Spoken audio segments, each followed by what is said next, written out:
Without further ado, Dr. Christopher Willard is a psychologist and educational consultant based in Boston, specializing in mindfulness. He has been practicing meditation for 20 years and has led hundreds of workshops around the world with invitations to more than 24 countries. He currently serves on the board of directors at the Institute for Meditation and Psychotherapy, and he's the president of the Mindfulness and Education Network. He has presented at TedX conferences, and his thoughts have appeared in the New York Times, the Washington Post, mindful.org, and elsewhere. He's the author of Child's Mind, Growing Up Mindful, Raising Resilience, and 8 other amazing books for parents, professionals, and children, along with sets of cards with therapeutic games available in more than 10 languages. He teaches at Harvard Medical School. He's very kind to come to us today, as many people are not flying. Please welcome Dr. Christopher Willard.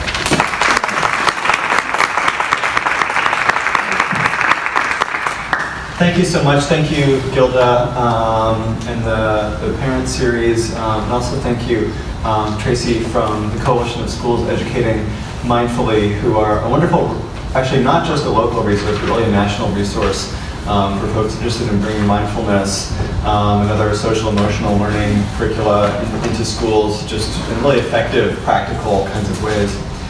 Let's actually just get started with a short mindfulness practice that I like to do with really kids of all ages as well as adults, and it's an acronym. I know educators always love acronyms, so I thought I'd start with this acronym, the Mindful Seat. And what I'll invite us to do is start by just finding a comfortable posture, and you can try to sit up a little bit straight. And if you feel comfortable, you can allow your eyes to close or just rest them in front of you on the desk or floor in front of you. I'll ring the bell.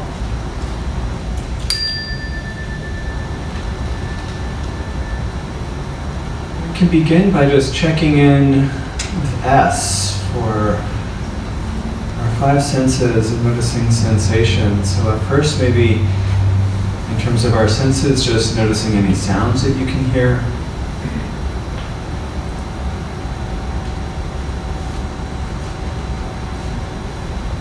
Or outside or inside, near or far.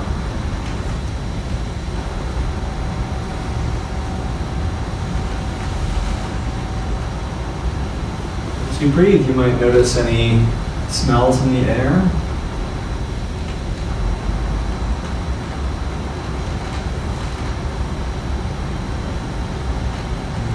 Tastes in your mouth.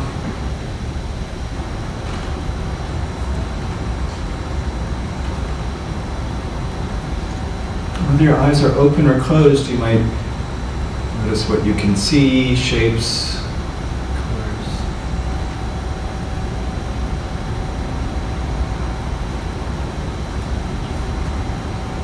Any sensations.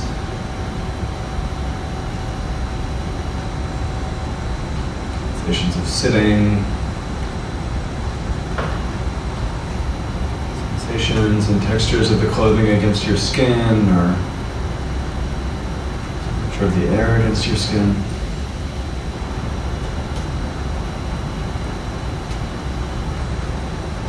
And from senses and sensations, let's turn toward E, which stands for emotions. Just checking in, what emotions are present right now? Excitement, fear,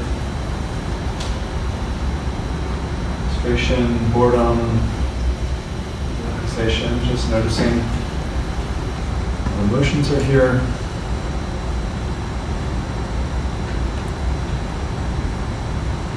And then turning toward A for actions, urges and impulses. Do you feel like writing this down? Do you feel like adjusting your posture? Do you feel like stretching? Just noticing actions, urges are here.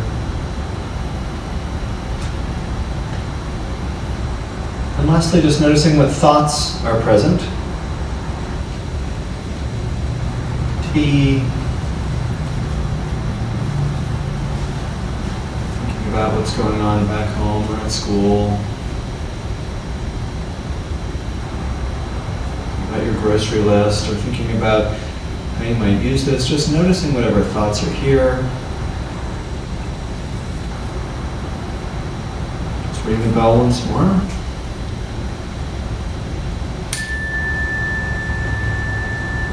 You can just bring your attention back outward.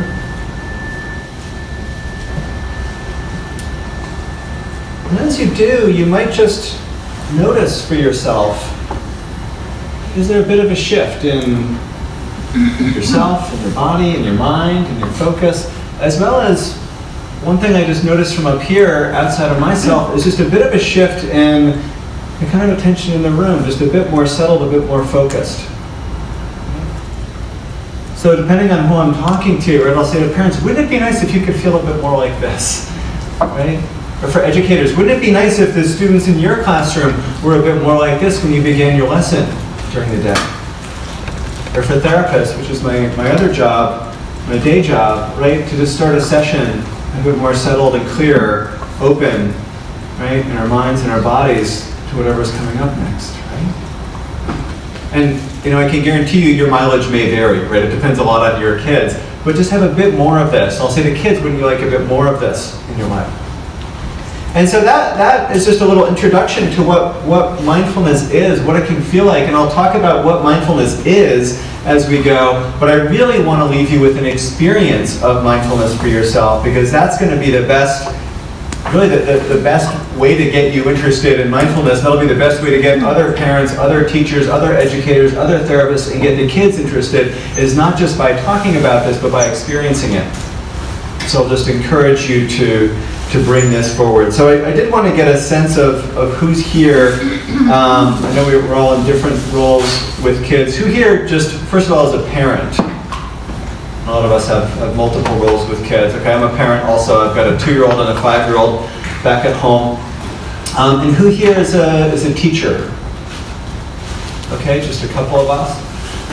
Who here is another kind of educator, an administrator of some kind? Okay.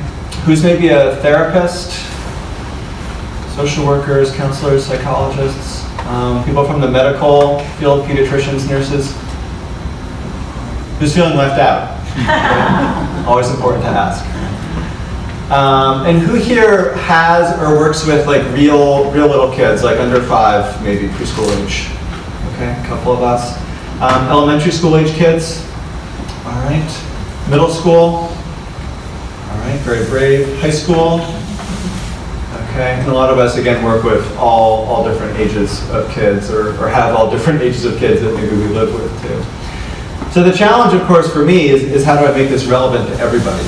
And so if you'll bear with me as we're doing different practices together, just to think a bit and challenge yourself with, like, what would this look like, right, with kids in my office or kids in my classroom, or how would I adapt this for a 5-year-old compared to a 15-year-old? And I'll be pointing out some of the ways we can adapt these as well, but I'll just encourage you to think on this a little bit as we go too. And who has some experience with mindfulness already? Okay, about half the group. And if you don't, that's fine. We'll start from the beginning. I'll define what that means when I say that in just a couple minutes. But I want to start by just kind of sharing a bit of my own biography. I got a wonderful introduction from Gilda, of course, but what mindfulness means to me, where it kind of comes from in my life. And so here's a picture of me when I was about 3 or 4 years old.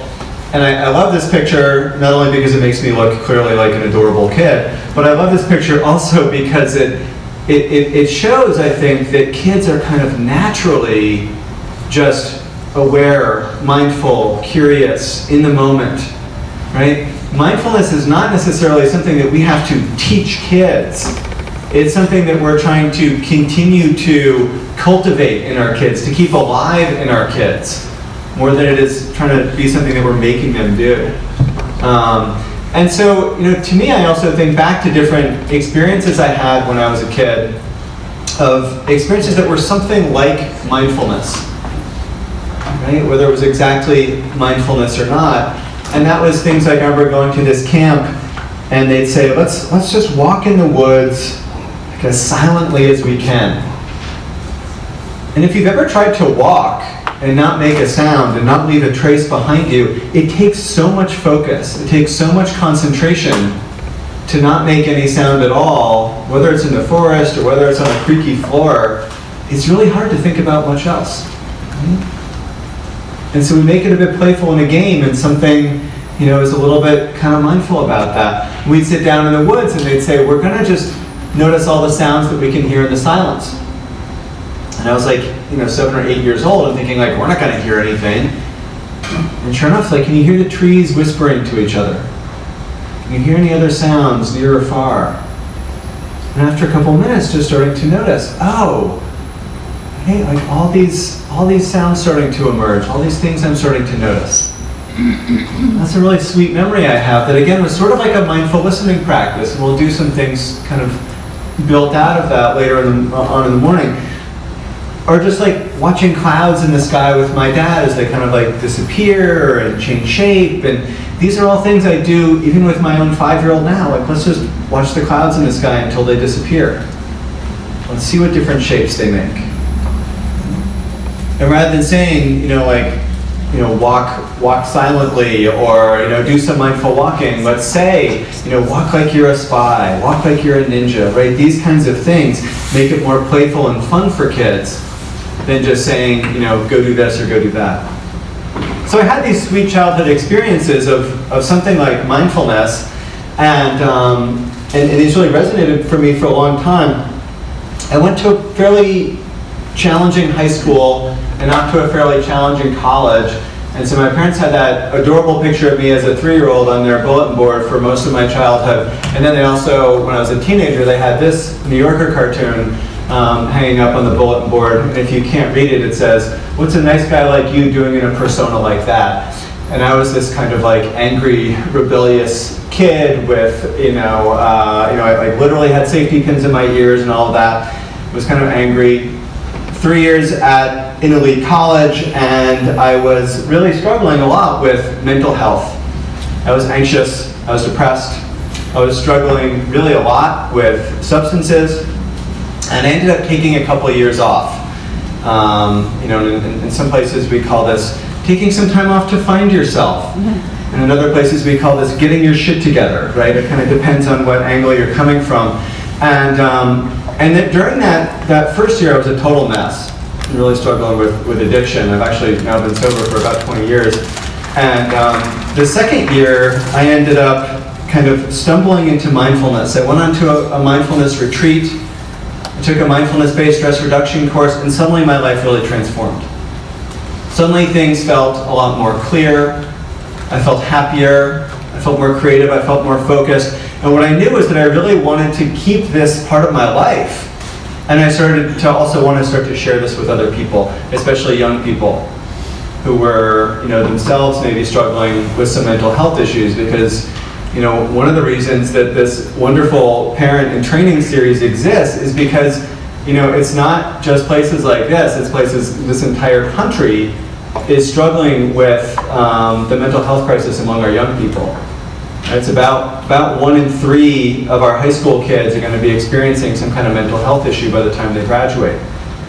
Right? And working in colleges, where I worked also for a number of years, I could just really see how many kids are getting into great schools, but then starting to fall apart once they get there because they didn't have the resilience skills emotionally, even though they had the academic skills. So how can we start to create more resilience for our kids? So that's a bit of my story. I then was a special education teacher for a couple of years, and then went back to school to become a clinical psychologist. So my day job, as I said, is doing therapy with kids and adults, actually, and doing workshops like this, and writing books and that kind of thing. So what I'll be covering today, what is mindfulness? Why teach this to our kids? How do we start to share this with our kids? I'll talk a bit about some of the science, although we're a little bit short on time. And we'll be doing a lot of practices because I really want you to leave today and be able to do some of this stuff yourself and share it with the kids, whether it's at the dinner table tonight or in your classrooms or offices tomorrow. I want this to be as practical as possible. And also, I just want to really emphasize that this stuff really starts with us. So that I got started doing this work about 20 years ago, and I look like I'm 11 years old, but mindfulness keeps you young, with thinking like, I'm going to teach kids how to live mindfully and there's going to be world peace in 5 years, and you can see how well that worked out, right? What I've come to realize is that where this really starts is with us, the adults. So I get asked like, well, if my kid has ADD, what's the best mindfulness practice? If my kid's got depression, if my kid's got anxiety, what's the best mindfulness practice? And what I've really started to say for an answer to that when I get that question is the best mindfulness practice for that kid is going to be your practice. Or whatever it is that you do to regulate your own emotions, to stay steady, to be that consistent adult and compassionate adult in that kid's life, that's the best possible thing that you can do for that kid rather than saying go breathe or something like that. What we know about kids who have a difficult time with what we might call ACEs, which stands for Adverse Childhood Events. Have people heard that term before? Some of us have, right? It's the different small and large traumas that start to add up in certain kids' lives. And for some kids it's a death in the family or divorce, or maybe it's poverty, or maybe it's facing racism, or maybe it's facing discrimination, or maybe it's addiction in the family. All these kinds of things, abuse, these start to pile up. These ACEs, adverse childhood events. And when kids are older, your ACE score, the number of these that you have, really correlates strongly with, are you going to have mental health issues, are you going to have financial struggles, are you going to have mental health or even physical health issues or addiction, things like that. Now, that's the bad news. What's interesting to me and to some other researchers is, okay, well, some of these kids have all these ACEs, but they turn out okay. What is it that makes these particular kids resilient, in the face of all of this? Any ideas about what that might be? What it is, the most consistent thing is one adult in their life who believes in them. One consistent adult in a kid's life who's compassionate, who shows up, who's there, right? That's the best predictor of kids overcoming even some of the greatest traumas. And the good news, and maybe the challenging news, is maybe that's you. Maybe that's you as a teacher. Maybe that's you as a social worker or a therapist or an administrator or a teacher, or maybe it's you as a parent. But again, the more you can be present in a child's life, the better off the chances that they're going to turn out okay, even if they experience really difficult stuff in their life. And so the other, I'm going to keep hitting this point as we go, which is the best thing is going to be you. But we will talk about how to share this with kids. But again, the more well-regulated you are, the better off a chance that your kids are going to have. So when I get asked, like, what's the best way to create mindful, compassionate kids, I can say, I know the opposite. If you want stressed out, miserable kids, it's easy. You surround them with stressed out, miserable adults. It's just that simple. But if you want more mindful, compassionate, present kids, you surround them with mindful, present, compassionate adults. Okay? And that's the biggest intervention, the best intervention, not making them breathe during math class. Right? So, to just build on that, also, I saw this meme online a couple of years ago. I put it on my slideshow now. It says, never in the history of calming down has anyone ever calmed down by being told to calm down. Right? Anyone tried this? Right? Yeah. Tried this when I was a teacher, I tried it as a therapist, tried it with my 5-year-old, right? It really tends to backfire. When a kid is really struggling, the best possible thing for them in that moment is our relationship with them. Kids actually, when they're really young in particular, they can't regulate their own emotions. Their brains are not even fully developed enough. All they have is this fight or flight system. They need an adult who can act as their prefrontal cortex, and we'll talk about these brain parts in a minute, who can help them regulate their emotions. And who can also help them to feel safe, because kids are not going to calm down, and mindfulness is not just about calming down. Kids are not going to be able to calm down and settle down and regulate until they feel safe. So what are we doing as adults to show that we're a safe adult that they can reconnect with and that they can kind of co-regulate themselves back down again? What are we doing in our homes? What are we doing in our offices? What are we doing in our schools to create a sense of emotional safety for our kids? Okay, it's safe enough to calm down. I can let my guard down. I can open up to this therapist. I can feel safe enough to raise my hand in class. Right? I might be from a different neighborhood or have a different color skin or feel different than all the other kids, but is the rest of the environment helping me to feel safe enough to be a little bit vulnerable and not be kind of on guard in that way, and then I can start to learn how to settle. And that is, again, our job as adults, not the kids' job to settle down. Right? So again, it keeps coming back to us. And there's all kinds of research also on the more we're doing the work of self-regulation, the more that actually really impacts the kids. That being said, I just want to start to then move forward with what is mindfulness? Now, we're all here because we have some interest in this, and it's gotten to be certainly a really big trend in education, and it keeps me very well employed, right? But what is it? When you hear that word, what tends to come to mind? Any thoughts? Being in the present moment. Being in the present moment, absolutely, yeah. What else might people add? Focus. Focused, paying attention, being aware. Anything else? Yeah. Doing so without judgment. Doing so without judgment. All right, we've nailed it. Great job, everybody. Thank you, everyone who did put their hand up. So here's a definition that I like to use, and there's so many definitions of mindfulness out there, but they all tend to have these same few elements, these same three parts, right? Paying attention, right? Someone said focus, right? You might say awareness. That's the first part. Someone said being in the present moment, right? Being in the here and now. The second part. Third part, and doing that without judgment, doing that with kindness and curiosity, or acceptance and non-judgment. That is what mindfulness is. And when we teach kids anything, the reason I like to talk about these three parts, when we teach kids anything, we break it into smaller pieces, right? So, for example, who here, raise your hand if you learned calculus when you were in kindergarten.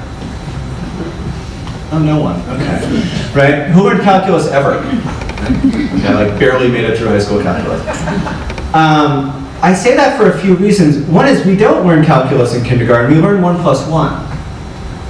And then we start to build up to calculus and pre-calculus and all of that, right? Likewise with mindfulness, we can teach these elements of mindfulness. We can teach paying attention. We can teach the here and now. We can teach kindness and curiosity. And they can build into something. Secondly, not all of us learned calculus, and guess what? We're all perfectly successful adults, right? And so not every kid needs some deep mindfulness practice, maybe just getting a few elements of the self-regulation aspects of it or learning how to pay attention. That's going to be what's valuable to them, and that's actually okay.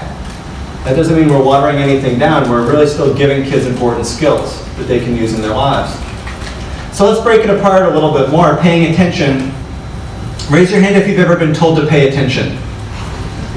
Let's see who's lying right now. Right? None of us have ever yelled at the kids to pay attention, right? I'm sure. Raise your hand if you've ever been taught how to pay attention. Right? So we're all being told, and we're all telling kids to do this thing, and not teaching them how to do that. Now, in my job, I work with kids who have executive function issues, and post-traumatic stress, and anxiety, and depression, and so, of course they can't pay attention, and that's a really disempowering thing to say to them to do. So when we start teaching kids mindfulness, what we're doing is we're actually teaching them how to pay attention, and that's really empowering. In school, in relationships, on the basketball court, in a college interview, right, in life, they're going to need to know how to regulate their attention. Secondly, there's this thing about the present moment, or the here and now. And this took me a while before it started to make sense to me. But the fact of it is, if we're in the future, we're usually worried. If we're in the past, we're often in regret, or depression, or trauma, or something like that. And if we're in the present, we're actually happier. And researchers actually proved this. It's pretty cool. They did this study where they would text people on their phones and ask a few questions. They'd say, what are you doing How happy are you right now and how focused are you right now? And what they found was that how happy you are is not about what it is that you're doing, it's how much you're in the moment. In fact, it's twice as important to how happy you are. The other thing that they found is that our minds wander really a lot of the time. Anyone want to guess how much of the time your mind is wandering? See a lot of people looking away. No one wants to take that guess, right? 47.8% of the time your mind is wandering for normal adults. Which means I actually need to repeat that because half of you probably missed it. So our mind is wandering about half of the time. The good news is we focus on the present, we're happier. And I think about this, again, when I think about my own kind of life as a high school kid, I'd be like, oh, today's Wednesday, there's a test coming up on Friday. Oh my gosh, I'm gonna fail the test, and then I'm gonna bomb this class. I'm never gonna get into college. I'm probably gonna die alone under a bridge, and no one's gonna come to my funeral. Like, that's just where my anxious mind would go to the future. Other kids, it's something else about the future. Other kids, it's something else about the past, trauma or neglect, or even just like, why did I say that stupid thing on the playground a half an hour ago? So we come into the present moment, we can start to be happier.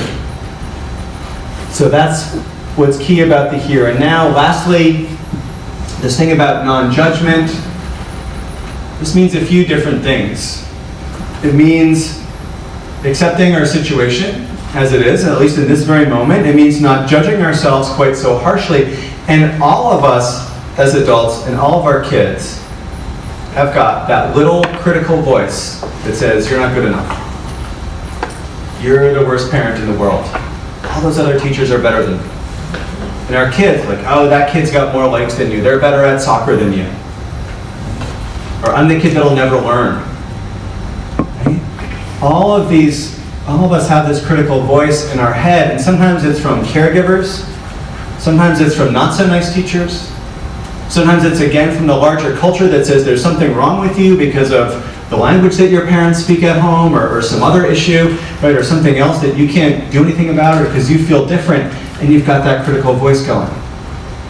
And the cool thing about mindfulness is it helps us realize, like I've got this bumper sticker here that says non-judgment day is near, but there's that other bumper sticker that says don't believe everything you think. And that to me is also about what mindfulness is. You can have that thought, right? I'm the worst kid in the world. I'm never going to learn algebra. I'm never going to be able to spell. I won't get into college. I'll never get a job. Right? But that's just a thought. And when a kid in my office says that to me, or when I was a teacher and I'd be sitting there trying to teach some kid math, which I struggled with on my own, right? And they'd say, I can't learn this math. I can't do this. Right? I'll try to remind them, that's just a thought. And sometimes even writing that down, right? Write down some of these top 10 playlists of the thoughts, negative thoughts that you have about yourself. I'll never learn, right? I'm pathetic, I'm ugly, right? And then in front of those phrases, just write, I'm having a thought that I'll never learn math. I'm having a thought that I'll never amount to anything. That's actually a really powerful little practice to do with kids, or even to do with yourself. To start to separate that thought, it might be true, but not necessarily, it's just a thought. Right? And so we can also see where that comes from too sometimes. Or if we want to flip it into like a Carol Dweck mindset, right? I'll never learn math, I can't learn math yet, right? I can't read yet, right? Again, just breaking apart some of those negative thoughts that we all have in our heads, that's really empowering right there. So we put those things together, paying attention to the here and now with kindness and curiosity, or with non-judgment, and we get something like mindfulness. And yet, even more than just words, I think, we also probably have that intuitive sense of what mindfulness is, of being in the moment, not judging ourselves, just really kind of being in the flow of things. We can also, with kids, words aren't always that helpful. Sometimes pictures can be more helpful than words. This is kind of a classic one. You can just find this on Google. You can actually find different versions of this that have, the human side over here is empty, and you can have kids draw or write what's on their minds. But what do you notice that's different about these two? Anything?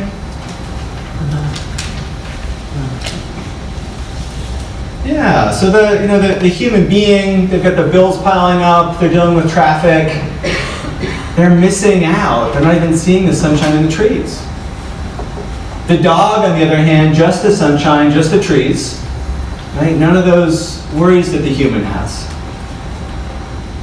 Okay, Dr. Willard, well, let's get real, right? I'm a human being, I'm not a dog, I'm not a monk, I gotta think about the past and the future, I got bills to pay, right? Okay, I believe you, right? We all do. The point is not that we be like the dog at every moment. The point is that when it's Friday afternoon and it's 3 o'clock and we're out walking the dog, it'd be nice if we could see the sunshine in the trees. But where's our mind usually? It's back at work. It's back thinking about Monday morning. So to me, it's about learning how to build a pathway, a shortcut, so that we can go from where the human being is to where the dog is that much quicker, and our kids can too. So we don't end up stuck like that human being. And when I talk about the science, what we're actually literally doing is building new neural connections to get into the present moment that much faster.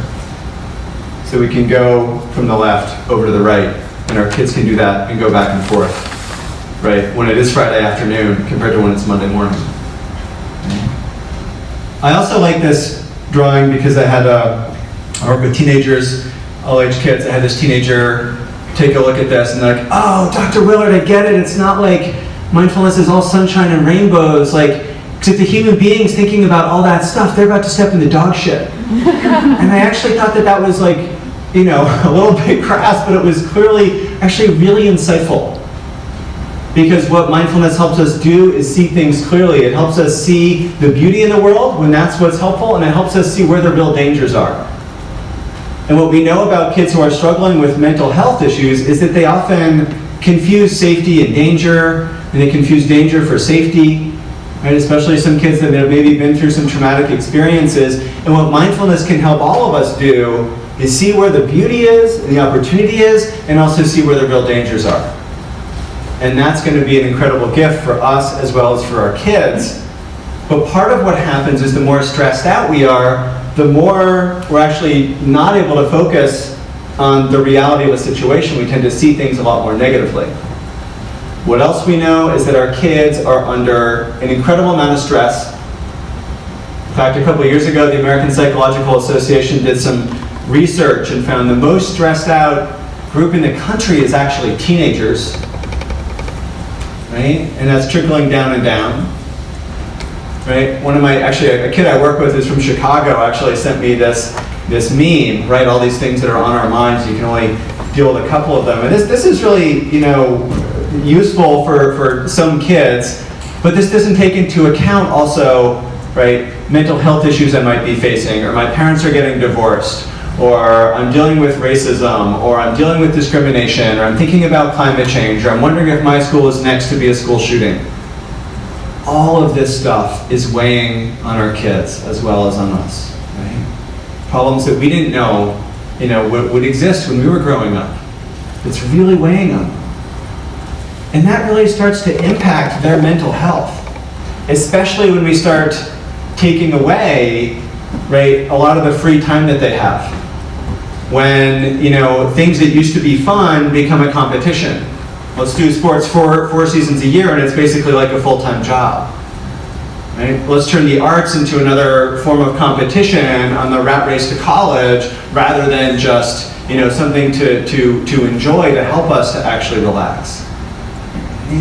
As well as just, finding other ways to really connect with people, connect with family, and things like that. So to me, mindfulness, or any way of managing stress, becomes something like a public health intervention. We teach this stuff to kids when they're young. They can start to grow up and manage and be more resilient as they get older, and actually even wire their brains for more resilience. So I want to just talk about stress, how stress impacts us, and I'll do a practice that I do with kids and adults alike. I want you to hold your hands out like this, and start by making really tight fists, and just notice what happens when you do this. How does your body feel? What happens to your breath?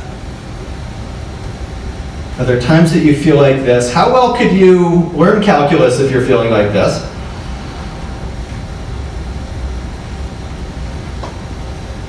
How open or closed do you feel right now? What are the emotions? And then just let go. Notice what it's like to let go. Now I'll actually invite you to just kind of slump over in your chair like this. Same few questions. Body, breath. Feeling awake or asleep?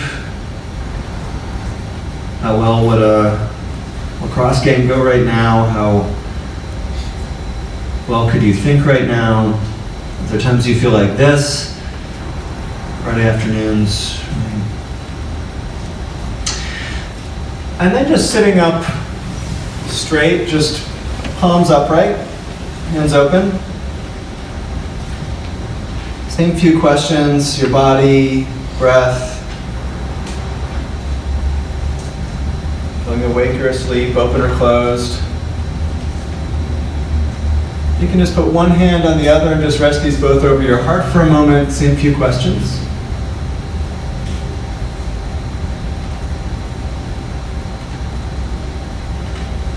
You can just put your hands back down if you like. Or you can keep them here too.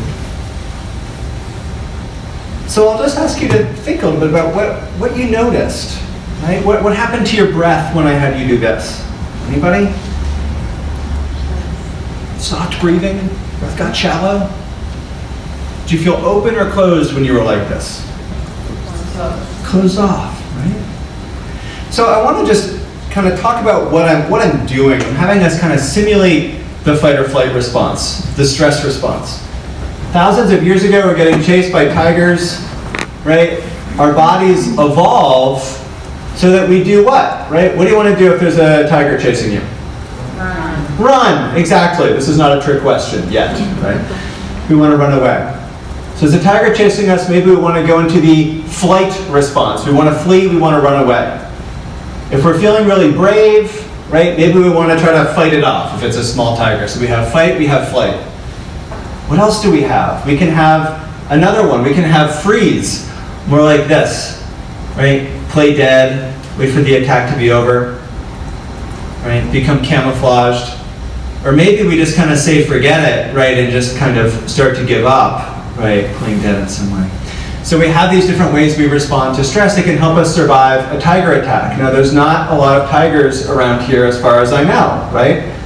Although I was in Texas a couple months ago and someone was like, excuse me, I'm actually a lion tamer. And I was like, you're actually ruining my talk right now. Gabe is actually a lion tamer in the crowd. Besides her, right, we don't encounter a lot of lions. But our bodies respond to stress in the same way, whether it's an academic threat, whether it's a social threat, whether it's a financial threat, whether it's a, is there a coronavirus case in the school threat? Right? Whether it's a, what does the teacher think of me because I look a little bit different than the other students, or I feel a little bit different than the other students, right? That's a stress response that turns into fight sometimes, right? Kids getting aggressive, maybe actually flipping desks and getting violent, or maybe just irritable. Or it goes into flight, which is let me avoid this situation, let me skip school, let me run out of the room screaming, have a panic attack, and that over time, the more we avoid things, starts to turn into more anxiety. Now, I am a big believer in really good accommodations for kids with anxiety. Unfortunately, I think part of what we end up doing is we end up over-accommodating kids or mis-accommodating kids with anxiety, and then their anxiety only actually gets bigger the more they avoid things. So figuring out how to do really smart accommodations for anxiety is key, because otherwise the anxiety gets worse and worse. So fight turns into aggression, flight turns into anxiety, freeze turns into kind of like a post-traumatic dissociative response, and that forget it response, or faint response, that was more me in high school, like sitting in the back of the classroom trying to slide between the cracks, not get noticed. Right? Over time, that becomes more of what we call learned helplessness, which itself starts to turn into depression. Right? Isolating, avoiding, staying in your room, that kind of thing. Right? So freeze turns into dissociation, forget it turns into depression. Again, teenagers are very creative. There's the 4 F's listed up here. They sometimes pick up on a 5th F besides the forget it response. I'm sure if you're creative, you can think of what that is. What else is happening when we do this? Well, our brain's alarm system starts to go off. That's this ancient part of the brain, the amygdala and the limbic system. The alarm is going off. How well can you work if there's a fire alarm going off in the building? Not very well. And we can't work, we can't learn when there's an alarm going off in our brain as well. And in fact, very literally, if you put people into an MRI machine and you scan their brains, and you freak them out a little bit, I don't exactly know how they do this, but you see the blood flow from other parts of the brain where we think things through, and it flows into the alarm system and out of these other parts of the brain, like the prefrontal cortex, where we regulate our attention, regulate our emotions, regulate our impulses. It flows out of the insular cortex, where we take other people's perspective, where we understand other people's motivations. And so what happens is, when a kid or an adult is under stress, you're in class or something like that, and the math teacher says, you didn't do so well on the test, why don't you come see me after school? No, they're just trying to ruin my life. When we're under stress, everyone and everything looks like a threat. And then you can think about all the different kinds of stress that a kid might be under, depending on the kids in your own life, your own kids, or the kind of kids that you work with, or the kind of setting that you work in, right? How that so easily turns into a fight response, a flight response, a flee response, or just kind of forget it and give up response. It's just what our bodies and our brains do. It's just how we're wired. Other things are happening in our brains and bodies as well. When the alarm is going off, you notice your breath gets tight. Right? Your focus actually narrows. Right? Hard to have a lot coming in, hard to have a lot going back out. If there's an animal chasing you, actually, when you're trying to survive the next 5 minutes, your digestive system and immune system shut down because you don't need that energy to go there. You just need it to go to escaping. This is why we get stomach aches. It's why we get sick more when we're stressed out. Those systems shut off. We actually crave different foods. If you're running away from somebody else, right, then you want foods that are going to give you short-term energy. You want salts, you want fats, you want sugars. This is why we stress eat. This is why our kids stress eat. This is probably part of why we see stressed out kids struggling around eating and obesity. When you're under stress, you crave different foods.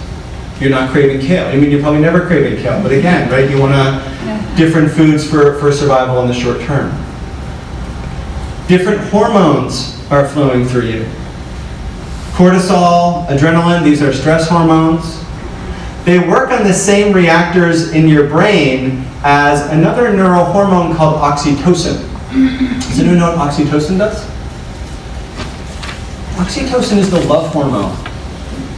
It's the hormone that gets released, actually, it's what allows mothers to go into labor. You have to feel safe and connected to go into labor. Pitocin is actually just oxytocin, which is used to induce labor. It's the chemical that's released when you're feeling safe, when you're falling in love, when you're caring for your kids, when you have those feelings of safety and comfort. It's the attachment hormone. That's not getting released. So kids don't feel safe. They're getting jammed up in this way, and neither are we either. That's why we see bullying and relational bullying, right, in really high stress environments as well. Everyone looks like a threat. Everyone's a competition. They're going to respond accordingly. That oxytocin is also, again, when I said our kids are not going to calm down until they feel safe enough to calm down. Well, that chemical that says it's safe, you're safe, you're cared for, that's not getting released when we're feeling under threat. Right? And again, it doesn't have to be a saber-toothed tiger. It can be, any number of other threats a kid might perceive that are either real or maybe even not real. If they just perceive it, it's the same thing. So that's all the bad news, right, about stress.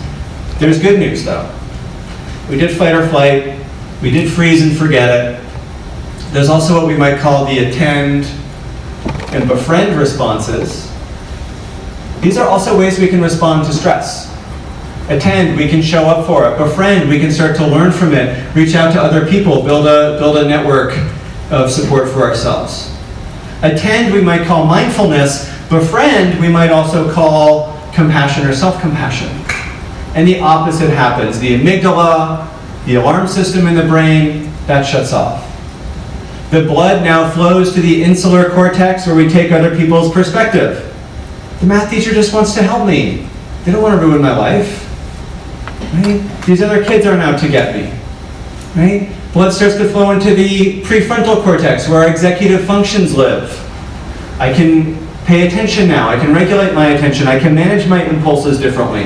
I can regulate my mood a little bit more and my emotions and think things through rather than be impulsive. That part of the brain is now working. Isn't this amazing? Right? Just by shifting into a different way of responding to threat. And in the body, digestive system's working, start craving different foods, immune system starts working, cortisol is not blocking oxytocin, oxytocin flows, we feel safe, we can build secure attachments and relationships with the adults, with the other kids, right? And our breath starts to become a little bit more regular and even again too. The breath is actually a really good barometer of what's going on with our brains. If your breath is slow and even, air coming in and air going back out, that means information is coming in and information is getting back out. And we all know what it's like to see a kid who's upset. I can see it in my own little kids, right? They're about to cry. They're emotionally dysregulated. Not a lot of good information is coming in. Not a lot is going to be able to come back out on bubble sheets or in a good conversation. The breath is slow and even. Information's coming in and out, emotional input's coming in and out. When the breath is regulated, the body is regulated, the brain is regulated. You can even check in on your kids around the classroom or in your office, wherever you work with kids, and get a sense of their emotional state just based on their breath. Research has been done on this too. Kelly McGonigal, I guess, spoke here a year or two ago. She's a stress researcher. What she says is that for optimal focus and to get our brains working as best as possible, we want to slow our breath down and even it out to about 4 to 6 breaths in a minute, which is not very many. It's really slowing our breath way down. With little kids, it's actually a little bit higher because their lungs are smaller, their bodies are smaller. But teenagers, and I love to tell teenagers this, if you want to, the other way I sometimes talk about this, your breath is like a remote control. It can turn the volume down on that alarm in your brain. And then you can focus a bit better.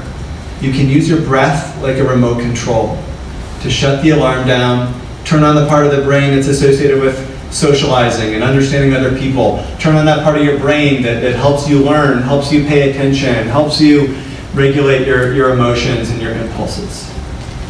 Slow it down to about 4 to 6 breaths in a minute, and you've really started to regulate everything. And as I said, you can regulate your breath, that regulates your body, that regulates your nervous system and brain, and that of course regulates your attention, your emotion, and your impulses. So the breath can be a really good, useful place to start. But of course, if kids don't learn how to, and it's not just breathing, I'll do some breathing, but we'll do more than that as well. If kids can learn this, then they don't end up with fight getting a bit more violent and aggressive, flight getting more anxious, freeze getting more dissociated, forget it, just giving up, becoming depressed, or avoiding altogether with substances, with their phones and their TikTok, or with vaping, or all those other things that we worry about. Because what happens, again, as I kind of previewed, I see kids who are really smart off to college, and they start to then fall apart as young adults. Some of that's just statistically when mental illness tends to strike, but the more kids are set up with a lot of stressors, the more likely that is to happen. And then we have these record numbers of kids dropping out of college and stuff like that. Here's the horror story just kind of slide I sometimes put up about college mental health statistics. But I want to turn back to breathing and just share a few breath techniques and then start to move forward with some other ways we can bring more mindfulness into life for ourselves and life for our kids. So because I've got these real little kids now at home, my friend and I put together a little alphabet book of mindful breathing practices. And so A stands for the alligator breath, which we can do together. Maybe you want to try this with your real little kids. You can hold out your arms like this. And breathing in. And breathing back out. Breathing in. Back out. In.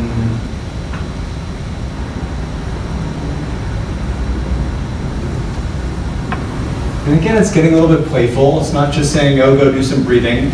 Let's do some alligator breaths. That sounds fun, right? Someone at a workshop a few months ago said her daughter's getting too old for alligator breaths to do them in class, which is understandable. If you're 8 years old, you're not going to be going like this in class. She said her daughter just adapted it. So under the desk, she just does baby alligator breaths. Breathing in, breathing out, breathing in.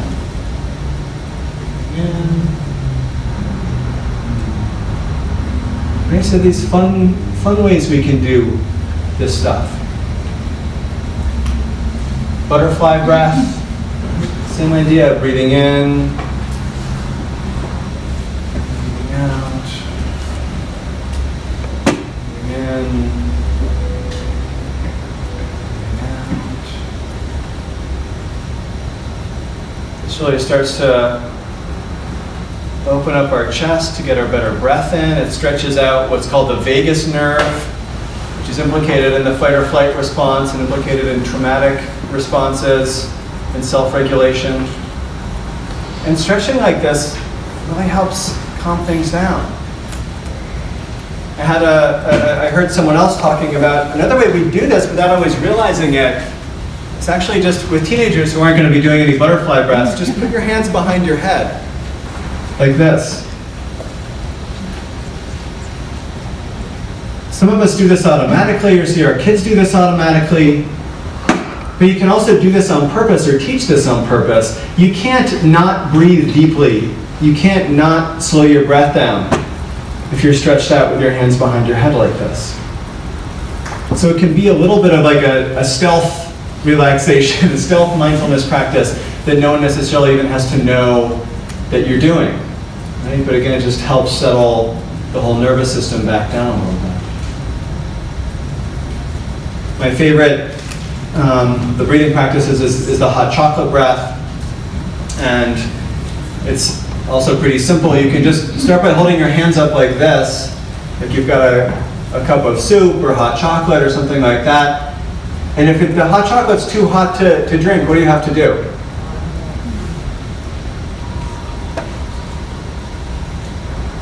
Just gently blowing across the top, and then breathing in through your nose, smelling, blowing out, cooling off.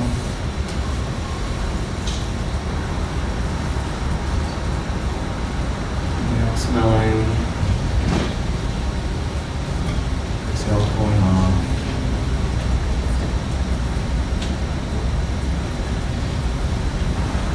Set your hot chocolate back down. It can be pizza breathing, it can be oatmeal breathing. I was in Poland, we did borscht breathing. Right? You can make it whatever it is that you want, whatever it is that the kids like. And again, I see some of these as kind of like training wheels. The hot chocolate is the training wheels for becoming aware of our breath in a different way. Kids are like 3 years old, they hold up their hands, they imagine the smelling, they blow out, pulling off. Right? They get older, they don't need to hold their hands up, they can just imagine it in their minds. Right? They're 12, 15 years old, they don't need to even imagine it's hot chocolate anymore. But they've learned how to slow down and regulate their breath a little bit. The training wheels can come off. So these are just a few ways to start to teach kids a little bit about how to be more aware of their breath, regulate their breath, and they're fun. Right? It's not go do some deep breaths. Like, oh, that's cool, hot chocolate breath. Okay, that's cool, ninja breath or whatever it is. right? Thinking about it in these different ways. Kids get silly. I was telling this story to the group this morning also. I brought my son to a conference and asked him to teach hot chocolate breaths. And here's what he did. He got up on stage next to me and went like this. Okay, thanks a lot, son, for really making me look like a mindful dad up there. But these other ways of regulating our breath. As kids get older, right, they don't want to do Dr. Willard's hippy-dippy butterfly breaths, but seeing that there's people that maybe they admire, the professional athletes, firefighters, police officers, first responders, right, so many different kinds of people in really stressful jobs are using mindfulness and breath regulation practices. That can be really empowering and fun for them to see. Like, firefighters actually use some of this stuff, and if you think about, they're rushing into a burning building, everything in their body is saying, fight, flee, get out of here.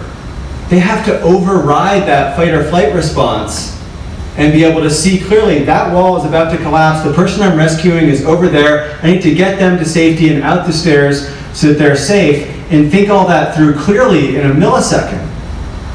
Right? And that's using things like, right, maybe the 7-Eleven breath, which is just breathing in, 2, 3, 4, 5, 6, 7, and back out, 2, 3, 4, 5, 6, 7, 8, 9, 10, 11.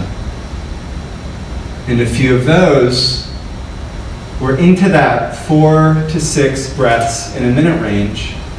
It really shuts down the alarm system, right? Starts to calm us down, help us regulate our emotions, help us see a little bit more clearly. I'm having this emotional experience, I can name it, I don't have to react to it, I can respond to it that much more effectively. So these are just a few kind of more simple breath practices.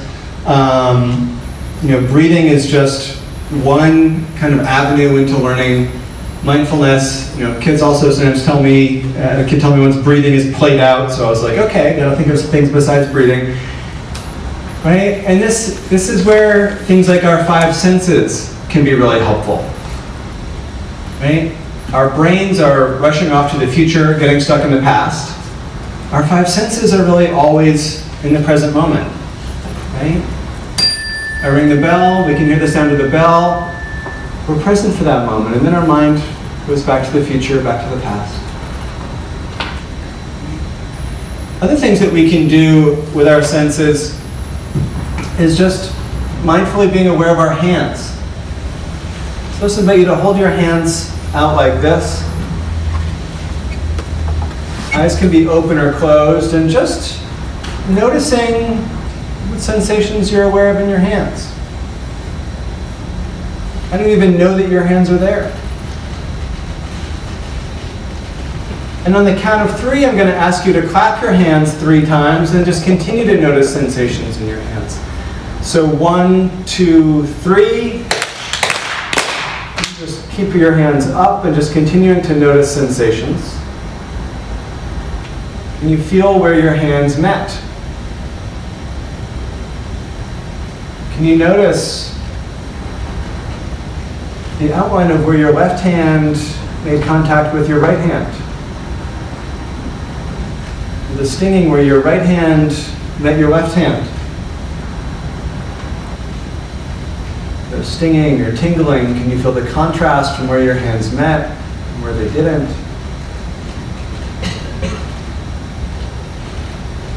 Deeper down in your hands, you notice any vibrations, any sensations down all the way to your bones.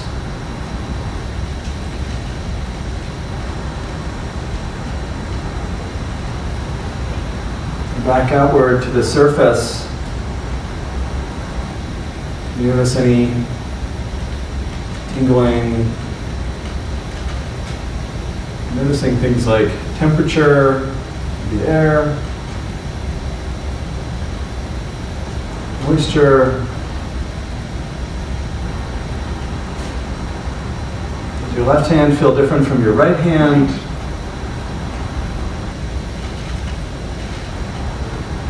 Are you still aware of the stinging? Can you still Notice where one hand met the other.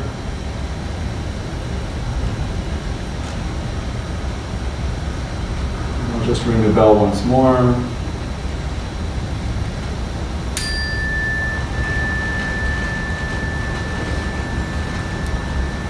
Just put your hands back down. Maybe just noticing again, right? And you shift in yourself, and you shift in your own mind, a bit of a shift in the room from the before and the after. Was just that maybe 2 minutes, right? That we were just aware of our hands. It doesn't have to be your hands either, it can be your feet. It can be a finger against your forehead. Feeling my feet on the ground is one of my favorite practices, actually. I was talking about this last night in terms of public speaking, which used to make me very anxious. And a lot of kids that I work with, they talk about hating class presentations or really disliking having to do public speaking and things like that. And I have a friend who says, if anxiety is up in your head, just bring your attention, follow it all the way down through your body, down into the sensations in your feet, feeling your feet against the floor. You can do this even just sitting down with me now. Gently pressing your feet into the floor. Noticing, are your shoes tight or loose? Are they warm or cool? Is the floor hard or soft? Are your socks itchy? Are they comfortable? Just feeling your feet in your socks. Socks in your shoes. Shoes on the carpet, carpet on the floor. You can feel the earth all the way underneath your shoes, underneath your feet.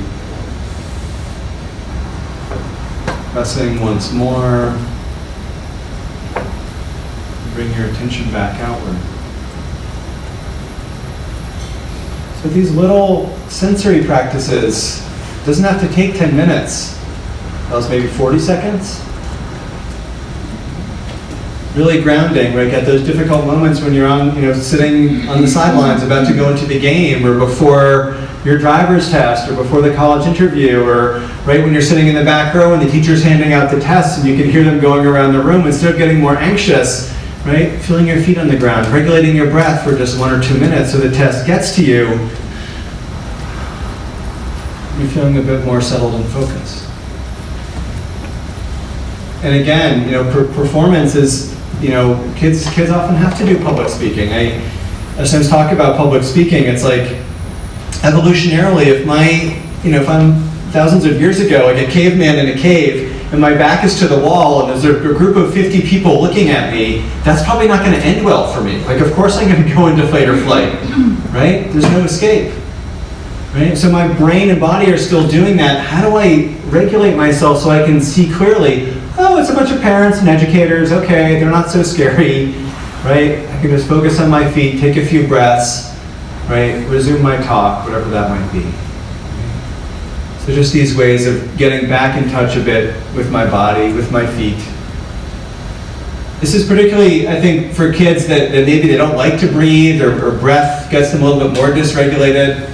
Kids that don't want to close their eyes, kids that have been through a traumatic experience, we don't necessarily want to start by having them close their eyes. I always try to make that optional. Maybe not have them notice sensations deep in their body, but notice sensations at the edge of your body, your hands, your feet. Look around the room. How many things can you see that are the color green? These more external ways of anchoring our attention in the present, this is really grounding for kids that maybe for whatever historical reasons they don't feel so safe or so comfortable closing their eyes, or don't want to do a longer practice, or don't want to focus too much on their body. But these are still really grounding and helpful for those kids. So these are some ways we can adapt it to kids that might feel a little bit more vulnerable, or might actually be a little bit more vulnerable. Helping kids use an imagination as an anchor, play acting, role playing, things like this. This is really helpful when I work in schools. It's interesting to me to see who's interested in mindfulness. The therapists are always interested in mindfulness, right, of course. The other people that are interested in mindfulness are often like the drama teachers who talk about, this is what I'm always teaching kids. This is what we're already doing in drama class, is teaching presence, right? Can you be present? Can you connect with the moment? Can you connect with the audience? So many theater games, right, are really about getting into the moment as well. The other people that are often interested are the athletic directors, the coaches, the gym teachers, the health teachers. It's a great opportunity for mindfulness. So many sports teams have now what they call mental fitness coaches. The mental fitness coach of, like for tennis players or for basketball players or baseball players, it's really just a mindfulness teacher. Okay?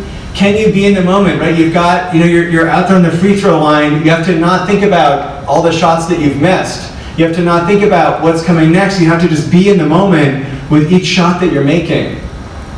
You have to be able to tune out the fact that the crowd is jeering you or cheering you, right? You have to be able to really direct and regulate your attention to whatever's going on. So many athletes are using this mindfulness as mental fitness training. I don't know if it's out yet, but I just heard that some athletes are developing an app that's got like them actually guiding kids in mindfulness practices, right? So you can have your favorite athlete actually guiding you in a breath practice or visualization or something like that. The Lakers are often most famous for practicing mindfulness. They do things like just get into a huddle, all breathing in together, all breathing back out together, regulating themselves, co-regulating with their teammates, which is important in every sport. It's particularly important in basketball, actually, to be regulated with your teammates. Doing things like just mindfully putting their socks on in the locker room. But again, not doing like a really deep body scan necessarily, or sitting there oming in the locker room, but just mindfully taking a minute just to put their socks on. Feeling all the sensations, listening to the sounds. Probably not wearing fire truck socks, right? But again, just getting really in touch with their bodies, with their ankles and legs, which they're going to need on the court. So these different ways of bringing mindfulness in as well, bringing it into play and imaginary play. It's a study I often talk about. This guy was trying to get 8-year-olds to stand still, which if you work with 8-year-olds or live with 8-year-olds, you probably know about how well this went. He got out his stopwatch and he says, all right, everybody, I want you to stand still for as long as you can go. What do you think happens? Yeah, they're like running around all over the place after a couple minutes. So he calls them back in and he says, all right, I want you to stand still for as long as you can. This time I want you to imagine that you're a knight guarding a castle. What do you think happens? The kids now stand still for like 15, 18 minutes, something like that. So just by tapping into their imagination, into visualization, make it a bit of a game, make it a bit of a competition in some ways. The kids are still activating their prefrontal cortex. They're still shutting down their amygdala and their limbic system, but rather than focusing on their breath, rather than focusing on their body, right, the object of attention is play. Right? Just imagining themselves guarding the castle. And it works. It works for us adults too. If we've ever done guided imagery practices. It works if we've ever done yoga, right? Stand up tall like a mountain. Lay down like a fish, right? These things, they help us to just connect with the image and help us to settle down and be still. Metaphor really works on a number of levels like that. So getting playful with kids, I think, is really key. Bring this into music, bring it into arts. With kids, I'll sometimes suggest, with teenagers, I'll often suggest, listen to your favorite song, but just while you're listening to it, see if you can just follow one instrument. 4 or 5 minutes, can you just listen to the drum beat? Can you just listen to the bass line or something like that? And that's 4 or 5 minutes of real focused attention. Mind wanders off, bring it back to the baseline. Mind wanders off, bring it back to the baseline. It's a lot more fun than mind wanders off, bring it back to your breath, right? And they're getting to pick their song.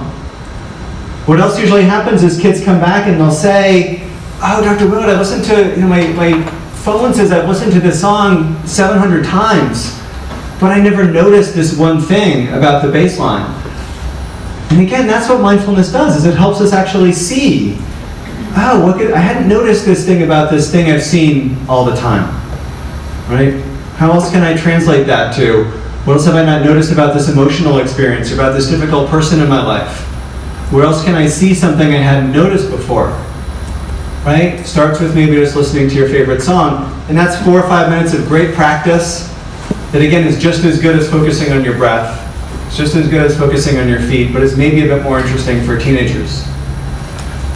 Or if you're trying to help younger kids even just recognize their emotional experience, I'll sometimes recommend listen to a silly song, listen to an angry song, listen to a sad song, listen to a scary song. Notice how your body feels. Oh, I listened to the angry song, my temperature went up, I got hotter, my cheeks got hot, my chest, my heart started to pound. Oh, that's what anger feels like in your body. Now that you know that, you can recognize it earlier and you can do some breaths, you can feel your feet, you can do something else to help you see the anger, but not punch the kid next to you in the face, right? You can do something different, you can make a different choice, right? Helping kids recognize, there's Viktor Frankl, who wrote Man's Search for Meaning and survived the Holocaust. He has this wonderful quote where he says, between stimulus and response there's a space, and in that space lies our growth and our freedom. Right? And what mindfulness does is it helps us recognize that space between stimulus and response, rest there for a moment, and choose to respond rather than react to whatever it is that's going on. And that's what's going to help our kids and help them feel empowered to get out of autopilot. We can do that through listening to music, we can do that through sports, we can do that through teaching mindfulness in all these different kinds of ways that help kids recognize what's going on, create a little bit of space, and respond a little bit differently. So all these different kinds of ideas. Another one I like is just simply being aware of sounds around us. Educators will often, when I work in schools, they'll say, oh, I can't do mindfulness in my school, it's way too loud. Well, actually, take that thing that's driving you crazy, the sound, and transform that into what you actually pay attention to. So we can try this together. Again, just find a comfortable posture. Allow yourself just to sit up straight. If you like, you can allow your eyes to close or not. I'll ring the bell. This will be about a minute or two. When I ring the bell, just see if you can listen and hear the beginning, middle, and end sound of the bell.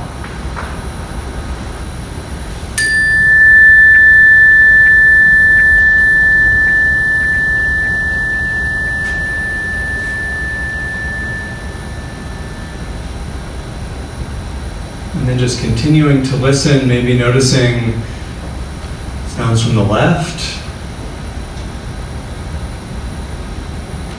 sounds from the right, sounds from in front of you, sounds from behind you.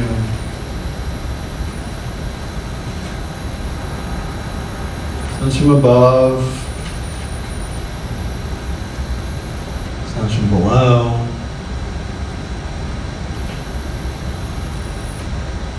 What's the farthest sound you can hear? Outside of the building.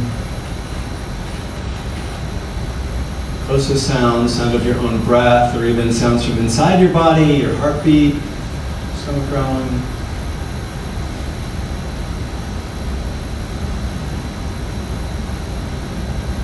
Ring the bell again and again, just listening to the beginning, middle, and end sound of the chime.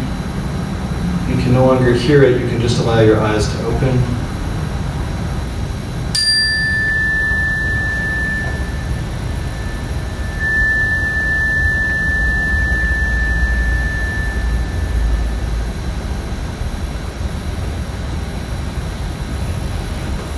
You can just noticing that shift from before and after in yourself and in the room. Just about a minute or two. Right? And the kid with attention deficits, they're going to be, their mind is going to be out there on the birds, on the helicopter going by, right? Meet them there.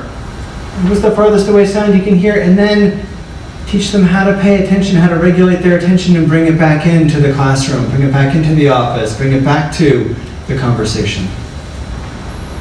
You're getting your head back into the football game or lacrosse game. Notice sounds from the left and the right and front, behind, right? These bring us right back into the moment. And it can be 20 minutes if you want it to be, or it can be 1 minute if you want it to be. Right? It can be whatever it is that we feel like we actually have time for. Can do other kinds of arts and crafts activities. I've got just like a jar with glitter, a mind jar, and a glitter jar. Glitter represents our thoughts. We've got like 80,000 thoughts a day. As the day goes on, it gets, all kinds of things happen. Roses and thorns or whatever, right? A good thing happened. I got picked for the soccer team. Not so good. I got in, an argument with my best friend. Pretty soon, thoughts and feelings swirling all over. But if we slow down, if we're still for just even a few moments, our thoughts just begin to settle. I was doing this with some kids once, and I said, how could you be able to see clearly again through your mind jar? This kid said, well, you could get like a coffee filter and you could filter out your thoughts. And I was like, okay, I got to think of the comeback for that. And I realized actually, we're not trying to get rid of our thoughts. Right? We're just trying to have them not be in our way. We're just trying to have them be a bit more settled where we can see them, but they're not clouding our vision.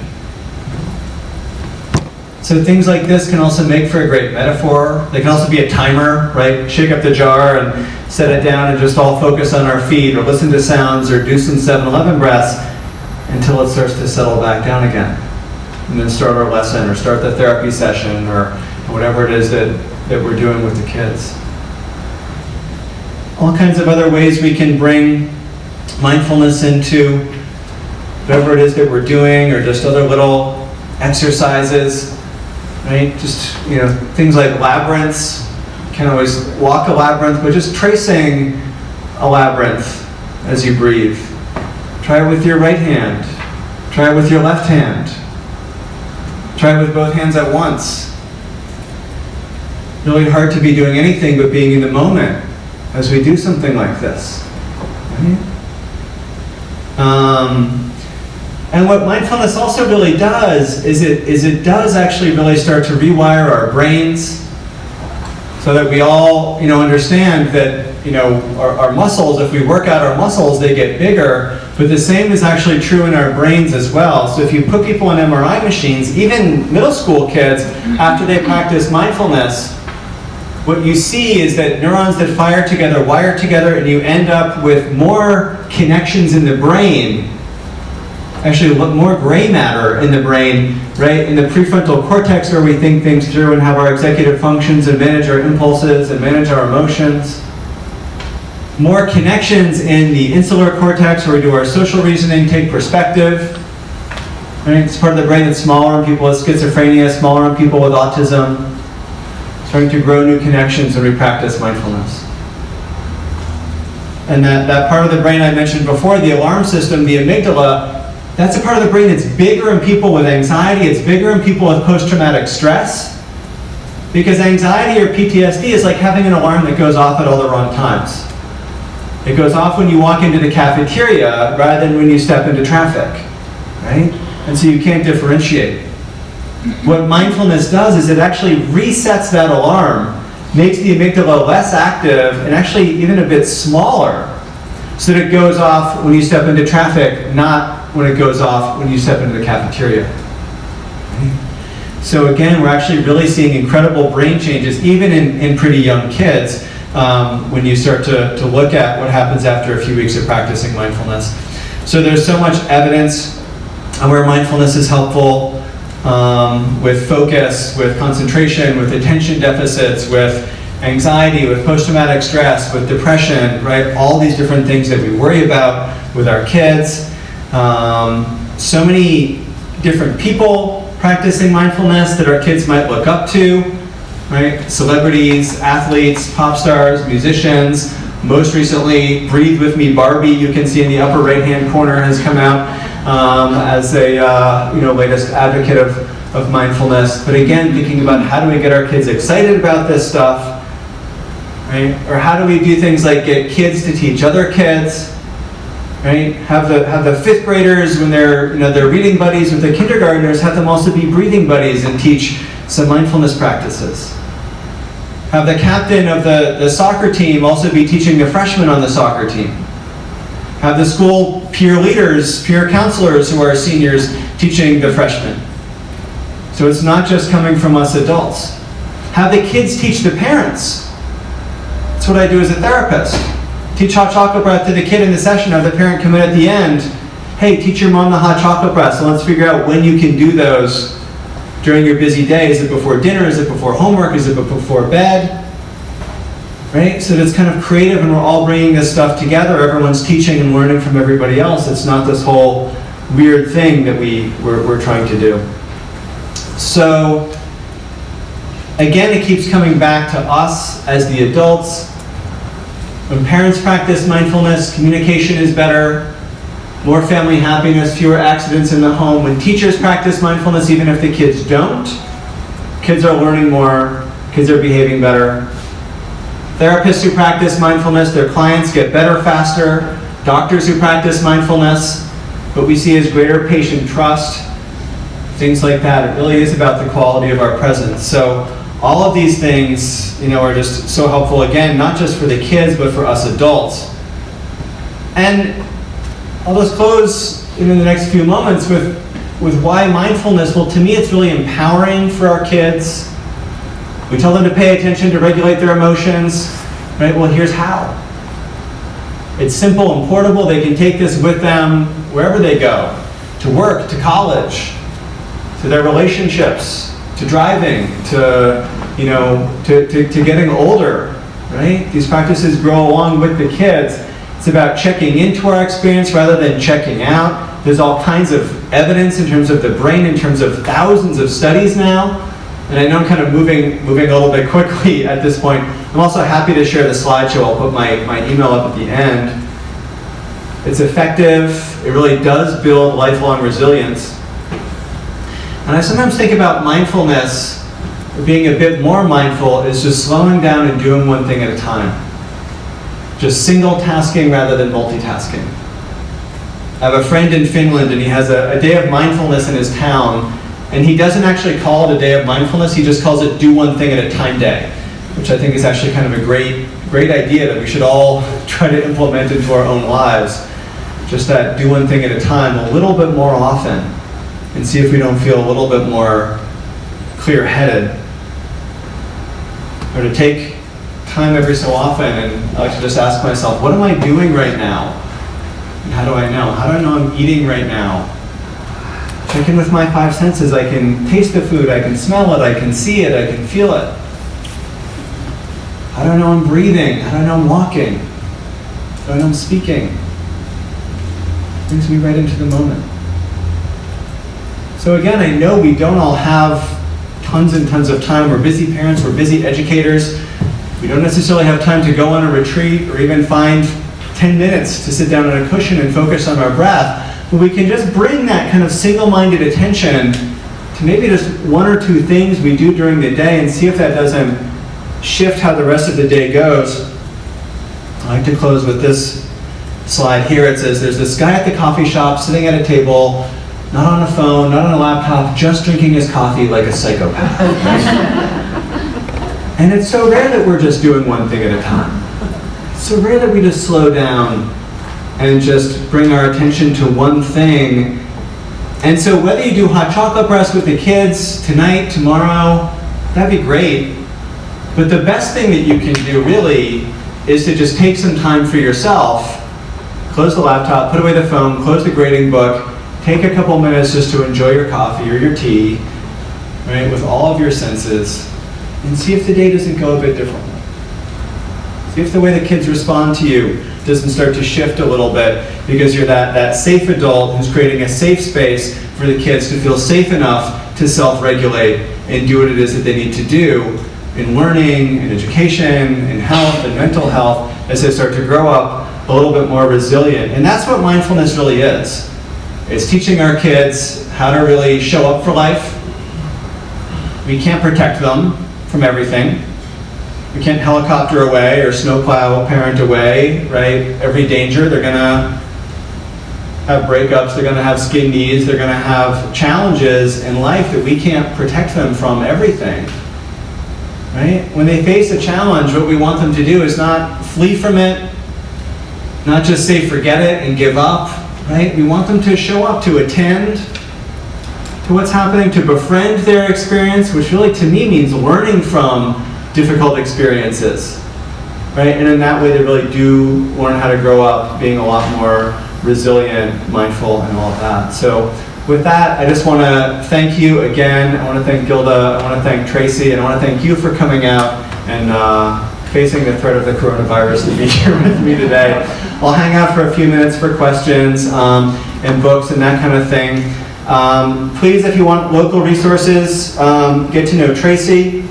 And please stay in touch with me as well. If you want the slides or if you've got any questions, my email, I'm very Googleable, but my email is chris@drchristopherwillard.com. I'm also like on Facebook and Instagram, and I do like a monthly daily challenge. Like January was a mindful eating prompts every day. Right now it's mindful creativity prompts every day for March. April is going to be mindful family and kid prompts every day. So if you're interested, please follow me there. But again, thank you all so very much.